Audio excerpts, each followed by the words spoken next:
such radically different experiences. Global unity versus personal difference. Right, that's the core mission here. And this source, it gives us a pretty unique way to look at it. It kind of splits the world into two things. The hardware, the physical stuff, the constants we all share, and the software. Software being our beliefs, our philosophies, how we live. The big question it poses is, like, why?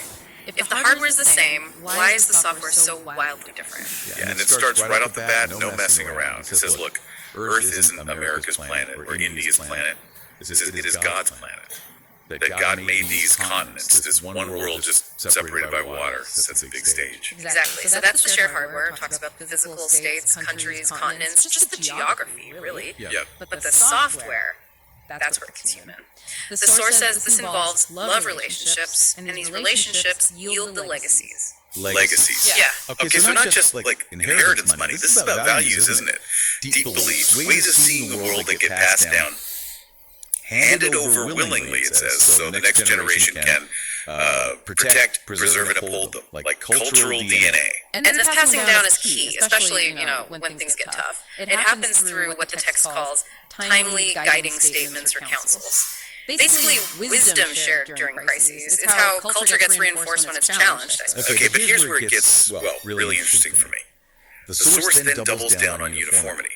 Despite all these differences in culture, in software, it insists the basic physical stuff, the hardware, is identical everywhere. Yeah, it's quite insistent. It gives really specific examples, too. It argues, look, the nature of time in India, same as the type of time in the U.S., fundamentally the same thing. Or the oxygen in Dubai is the same gas physically as the oxygen in New Delhi, electric current in India. Same physical phenomenon as electricity in Iran. It hammers this point about shared physical constants. Okay, but let's push on that a bit. The physics might be the same, sure. Same H2O, same electrons. But the experience of that hardware, isn't that fundamentally different? Like, the oxygen might be the same gas, but breathing the air in Delhi versus Dubai, that feels different, right? Air quality matters.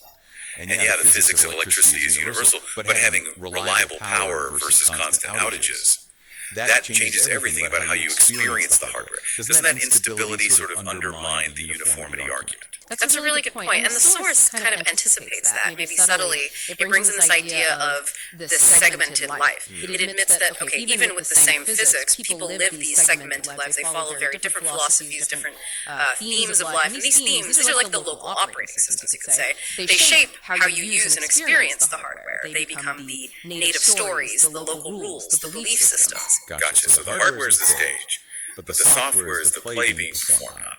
And the plays can be totally different. It explicitly contrasts them, saying, an Arab's life philosophy is not the philosophy of a Hindu in Sri Lanka. They're not parallel tracks. Precisely. So while the quantity of time, your lifespan, might be considered a universal constant in this model, the way you use that time, or the electricity or the oxygen, to live out your specific life theme, that's where the divergence is huge. The day-to-day reality for, say, a Tamilian in Thiruchi is just fundamentally different from an Iranian's, even if they're breathing the same kind of oxygen. Right, which leads perfectly into this next bit about where people invest their inner energy. The source calls it religious energy or the psychic energy. What exactly are we talking about here? What does that mean? Yeah, we need to be careful with those terms. Psychic energy or religious energy here seems to mean like your focused will, your conscious belief, your devotion. It's the internal fuel you pour into your chosen life theme, your software. And the source uses religious examples to show how this investment can lead to predictability. How does it do that? What are the examples? Well, it gives two contrasting models, both seen as predictable. First, an American, David, who ties his lifetime to Jesus. His focus, his psychic energy is channeled into a framework defined by the Bible, by church teachings. It's a contained system. Then there's an Iranian, Abdullah, who ties his life to Allah. His psychic way, his internal investment, follows that specific religious path. The source sees both as predictable because their life themes set clear boundaries for where that internal energy goes. Okay, predictable paths. But then it throws in a curveball, right? The Hindu model. It says a Hindu still holds freedom to invest his religious energy or the psychic energy on individual soul building. That sounds very different. It's a stark contrast, yeah. This is central to its argument about freedom. The Hindu, in this view, is not predictable, like Abdullah is. There's less external policing, it seems to suggest. Nobody backbites, is the phrase used. Nobody criticizes if they're not regularly going to the temple. This freedom means their psychic energy isn't necessarily locked into one externally defined orbit. So if that energy isn't directed by a strict external structure, what happens? What's the outcome, according to the text? The text argues that this kind of life is richer. It's filled with enormous options. And this freedom, this unpredictability, allows for investment in something specific, independent character building. So the individual gets to be the primary designer of their own internal moral world, rather than adopting a ready-made one. Let me just think about that philosophically for a second. If predictability helps societies function, helps governance, is the text implying, maybe without saying it, that this kind of freedom, this unpredictability is kind of disruptive to organized religion or politics? How does that fit with the initial idea of global unity? Does it address that tension? That's a sharp question. It doesn't frame unpredictability as negative disruption, though. It frames it as qualitatively better. It suggests this independent character building, even if it happens in these locally segmented ways, is sort of the highest goal for a person. And this focus on internal quality, internal worth, naturally shifts the discussion towards external systems, like politics. If internal character is paramount, how do governments stack up? Okay, that makes sense as a transition. So it moves into democracy and quality of life. And here it makes a pretty bold, maybe even controversial point. It says a poor life with poverty-stricken money power may not be inferior, may not be worse than a wealthy life lived under, say, non-democratic political or religious-controlled national rule. That's a strong claim. It really is, and what's fascinating is how it flips the script on value. It's basically saying, forget GDP, forget external wealth metrics, they missed the point. The actual feel of life, the lived experience, that differs based on internal quality, not how much money you have. So, okay, we share the quantity of life, the same lifespan potential that's the time hardware, but the quality of life, that's determined by the quality of psyches they own up. Yeah. Wow. What are these quality of psyches exactly? It seems to me the internal landscape, the messages people carry inside, their internalized beliefs, their sense of personal freedom, the scope of their life theme. These internal things, not external wealth or power structures, dictate the qualitative worth of the feelings. The source really pushes us to measure a life's success not by possessions, but by the quality of one's self-directed inner world. And it points out how local this all is.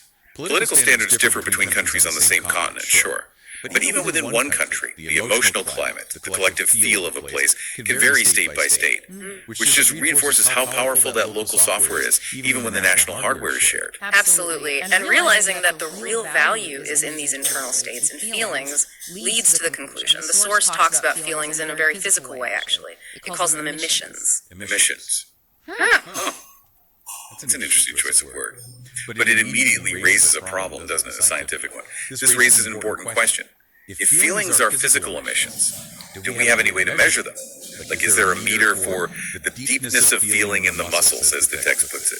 We're talking about something totally internal, supposedly physical, but currently unmeasurable. Exactly. And because we haven't figured it out yet, haven't unraveled how feelings even start or made discoveries about this internal process, the source basically says we're just guessing. We make things up, or we have to rely on external cues, gestures, cultural norms, shared experiences, things that force us to be convinced of the intensity of feelings in people from other cultures. So we operate on assumptions about people's inner lives, their psychic quality, because we literally lack the tools to see inside. Right. It's kind of the ultimate limitation of the hardware focus. The text started by saying the universal hardware can access time, oxygen, physics, but it ends by showing how the human software radically separates us through these themes of life and the resulting unquantifiable quality of psyches.